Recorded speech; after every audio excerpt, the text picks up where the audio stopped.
ભાવનગરની પ્રતિષ્ઠિત સંસ્થા વૃદ્ધાશ્રમ ભાવનગર વૃદ્ધાશ્રમમાં ટ્રસ્ટનો વિવાદ સામે આવ્યો છે.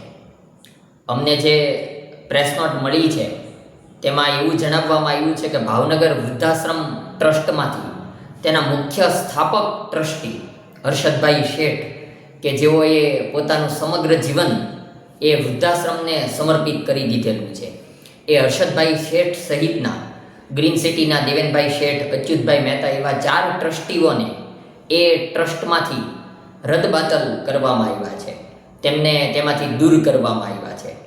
અને પ્રમુખ નીલાબેન ઓઝા અને મંત્રી બુધાભાઈ પટેલે એક જૂથ કરીને આ ટ્રસ્ટીઓને દૂર કરેલા છે એવા પ્રકારના આક્ષેપો અમને મળ્યા છે. જે પ્રેસ નોટ છે તે ભાવનગર માટે દુઃખદ છે, કારણ કે ભાવનગર એ સંસ્કારી નગરી ગણાય છે અને ભાવનગર વૃદ્ધાશ્રમ એ સેવાકીય પ્રવૃત્તિ સાથે જોડાયેલું છે. ત્યારે આ ટ્રસ્ટનો જે વિવાદ થયો છે અને તેમાં ભાવનગરના પ્રતિષ્ઠિત વ્યક્તિઓને આ રીતે દૂર કરવામાં આવ્યા છે તે દુઃખદ ઘટના છે. એ પ્રેસ નોટ શું છે, એ પ્રેસ રિલીઝ એ ગ્રીન સિટીના દેવેનભાઈ શેઠે એ તે દિવસની મિટિંગમાં શું બન્યું અને કઈ રીતની ઘટના બની છે તે વાત આપણે જોઈએ. ભાવનગર વૃદ્ધાશ્રમનો સૌથી મોટો કલંકિત દિવસ ગણાવવામાં આવ્યો છે.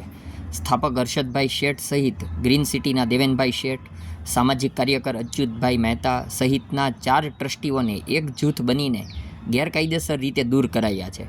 ભાવનગર વૃદ્ધાશ્રમની પ્રતિષ્ઠા દેશભરમાં ફેલાયેલી છે, પરંતુ આ પ્રતિષ્ઠાને મોટું કલંક લાગે તેવી ઘટના બની છે. આજથી 4 વર્ષ પહેલાં પ્રમુખ નીલાબેન ઓઝા તથા મંત્રી બુધાભાઈ પટેલે દરેક ટ્રસ્ટીઓ સાથે મળીને ભાવનગર વૃદ્ધાશ્રમનું નવું બંધારણ તૈયાર કર્યું હતું, પરંતુ ચેરિટી કમિશનરની ઓફિસે બંધારણ મંજૂર કરાવવા મોકલતા પહેલાં મંત્રી તથા પ્રમુખે તેમની સહીઓથી બંધારણમાં એક નવી કલમ ઉમેરી હતી જેનો કોઈને ખ્યાલ નહોતો, અને ત્યાર પછી કોઈ ટ્રસ્ટીને જાણ નહોતી. તે બંધારણ મંજૂર કરવા મોકલી દીધું હતું.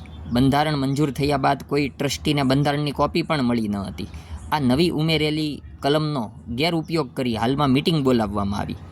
તે કલમ મુજબ ટ્રસ્ટી મંડળની 5 વર્ષની મુદત પૂરી થાય એટલે નવેસરથી નવા 10 ટ્રસ્ટીઓની પસંદગી કરવાની હતી.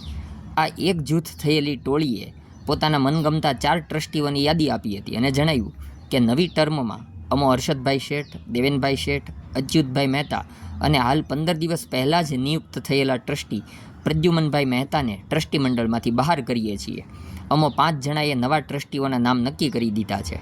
આનો વિરોધ કરતા દેવેનભાઈ શેઠે જણાવ્યું કે જો નવા બહારના ટ્રસ્ટીઓને લેવાના હોય તો અમો 4 ટ્રસ્ટીઓને આની જાણ કેમ કરવામાં આવી નથી. વધુમાં જો બહારના ટ્રસ્ટીઓને સમાવેશ કરવાની બંધારણમાં જોગવાઈ હોય તો દરેક અખબારમાં આની જાણ કરવી જોઈએ. આપણે માત્ર આપણા મનગમતા ટ્રસ્ટીઓને લાવી ન શકીએ. વધુમાં દેવેનભાઈએ જણાવ્યું કે શા કારણથી અમોને ટ્રસ્ટી તરીકે છૂટા કરવામાં આવી રહ્યા છે. હર્ષદભાઈ શેઠ તો સંસ્થાના પાયોનિયર સ્થાપક ટ્રસ્ટી છે અને તેમણે તેમનું સમગ્ર જીવન વૃદ્ધાશ્રમને સમર્પિત કરી દીધેલું છે. આવું અપમાન કરીને તેમને કેમ દૂર કરવામાં આવી રહ્યા છે. વૃદ્ધાશ્રમના નવા બિલ્ડિંગ માટે અચ્યુતભાઈ મહેતાએ તેમના મુંબઈ સ્થિત બહેન પાસેથી ₹2.5 કરોડનું ડોનેશન લાવી દીધું છે, તેમજ બિલ્ડિંગના બાંધકામ માટે 3 વર્ષ તનતોડ મહેનત કરી છે. આવા વૃદ્ધાશ્રમને સમર્પિત ટ્રસ્ટીને શા માટે દૂર કરો છો? સહમંત્રી દેવેનભાઈ શેઠે મંત્રી બુધાભાઈ પટેલ માત્ર 3 મહિના પહેલાં રજા ઉપર ઉતરતા તે જ ગાળામાં નવા બિલ્ડિંગ માટે 15 કરોડનું ડોનેશન એકઠું કર્યું હતું અને તેમનું સ્વપ્ન સાકાર કર્યું. એટલે માત્ર કિન્નાખોરી રાખીને જ આ ટ્રસ્ટીઓને દૂર કરવામાં આવ્યા છે. દેવેનભાઈએ આ આખું આયોજનપૂર્વકનું ષડયંત્ર ગણાવ્યું.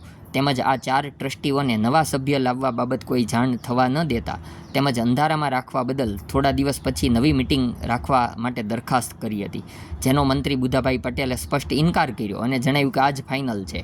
તમો 4 નવી ટર્મમાં ટ્રસ્ટી તરીકે રદબાતલ છો.